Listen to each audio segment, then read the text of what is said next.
ओम सभी को नमस्ते जी। महाराज मनुस्मृति में एक बहुत सुंदर श्लोक लिखते हैं और इसको महर्षि स्वामी दयानंद सरस्वती जी ने भी सत्यार्थ प्रकाश में उद्धृत किया है। अर्थ कामे स्वशक्तानाम धर्म जानम विधीयते धर्म जिज्ञासा समानानाम प्रमाणम परमं श्रुति। जिसे धर्म और अधर्म की, सत्य और असत्य की, पाप और पुण्य की, ठीक और गलत की परीक्षा करनी हो, पहचान करनी हो, उसके लिए परम प्रमाण वेद है। और आज हम अपने चारों ओर जो संसार में देख रहे हैं, जैसा आज लोक चल रहा है, लोक में व्यवहार चल रहा है, उसके लिए कह रहे हैं अर्थ कामेश शक्तानाम। जो केवल अर्थ अर्थात धन कमाने में ही और अपनी काम वासनाओं की तृप्ति करने में ही व्यस्त है, उसे धर्म अधर्म का, सत्य असत्य का, पाप पुण्य का परिज्ञान हो ही नहीं सकता। ईश्वर के स्वरूप को वह जान ही नहीं सकता। ईश्वर का स्वरूप कैसा है, उसके गुण कर्म स्वरूप स्वभाव कैसे हैं, उसकी आज्ञा कैसी है, किस प्रकार हमें धन कमाना है, किस प्रकार इस धन को हमें खर्च करना है, कौन से काम पुण्य देने वाले हैं, कौन से काम पाप की ओर ले जाने वाले हैं। रात्रि में ना हम स्वयं सोएंगे, ना हम अन्यों को सोने देंगे और देवी का जगराता करेंगे पूरी रात। क्या यह धर्म है? क्या इसका कहीं किसी हमारे धर्म शास्त्रों में उल्लेख है? क्या किसी वेद में, दर्शन में, उपनिषद में, ब्राह्मण ग्रंथों में, स्मृतियों में, रामायण में, महाभारत में, गीता में कहीं कोई वर्णन नहीं है? और फिर भी समाज में हम देख रहे हैं कि ये सब बढ़ता जा रहा है। इसका मुख्य कारण है धर्म ज्ञान से अनभिज्ञ होना।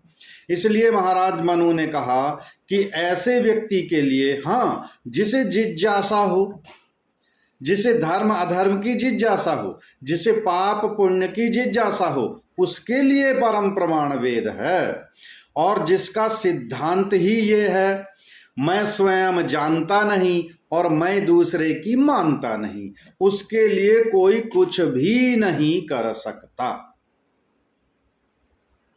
प्रत्येक रोग की दवा है, संसार में प्रत्येक रोग की दवा है, लेकिन शास्त्र कहता है मूर्खस्य नास्ति औषधि।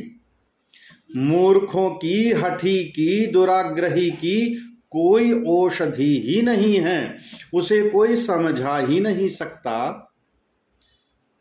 जो दूसरे की मानने के लिए तैयार नहीं, जो अपने धर्म शास्त्रों को मानने के लिए तैयार नहीं, जो अपने वेद को, दर्शन को, उपनिषद को, उपवेद को, ब्राह्मण ग्रंथ को, गीता को, रामायण को, महाभारत को किसी को भी नहीं मानेगा, उसका कोई क्या करेगा?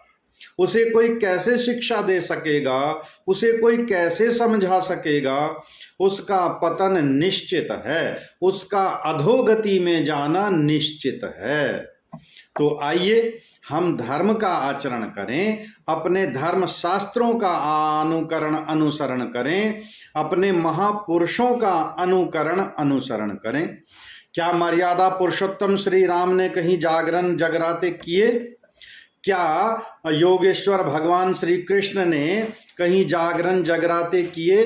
क्या वे कहीं कांवर आदि लेकर के आए? क्या उन्होंने कहीं पर्वतों की परिक्रमाएं की? कहीं नहीं किया।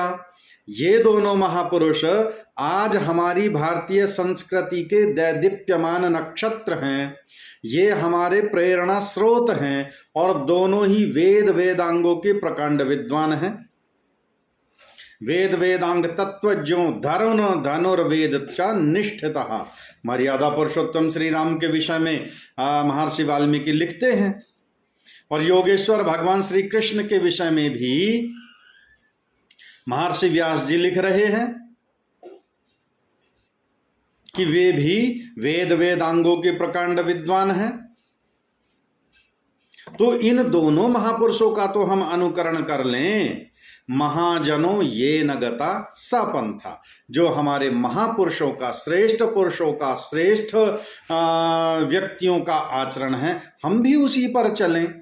ये जागरण, ये जगराते, ये कांवर यात्रा, ये परिक्रमाएं, ये तीर्थ यात्राएं, ये गंगा आदि स्नान, ये सब हमारी बुद्धि को बांधने के प्रकल्प हैं। और नित निरंतर हम अपनी संस्कृति, अपनी सभ्यता, अपनी धर्म से विमुख होते जा रहे हैं और परिणाम समाज में प्रत्यक्ष हैं, सामने हैं। नित निरंतर हम पतन की ओर बढ़ रहे हैं। आइए अपने हम शास्त्रों का अनुकरण अनुसरण करें, अपने महापुरुषों का अनुकरण अनुसरण करें और इस जीवन के लक्ष्य की ओर बढ़ें। सभी को नमस्ते जी, सभी का धन्यवाद।